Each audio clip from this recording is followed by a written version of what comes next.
इस press briefing में स्वागत है। मेरे साथ मेरे टीम के साथी पुलिस अधीक्षक महोदय DPRO साहब इस VC में हैं। जिला सप्लाई ऑफिसर भी इस प्रेस कॉन्फ्रेंस में हमारे साथ हैं। LPG के पूरे इशू है, उसके ऊपर लगातार प्रशासन प्रतिबद्ध है और अपनी सारी एक एक चीज़ों के ऊपर निगाहें बना के रखी हुई है।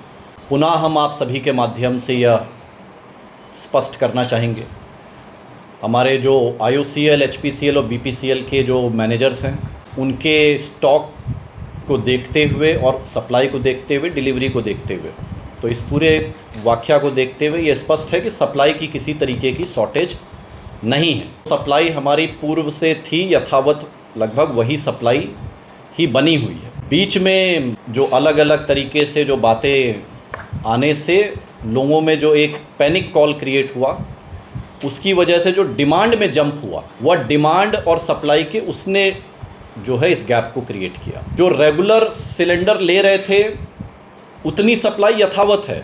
एक बार पब्लिक के मन में ये भावना आ जाए तो हमें भी बहुत आसानी हो जाएगी प्रशासन को कि हम लोग होम डिलीवरी एकदम पूर्व की भांति शुरू कर देंगे, क्योंकि सप्लाई की कोई शॉर्टेज है नहीं।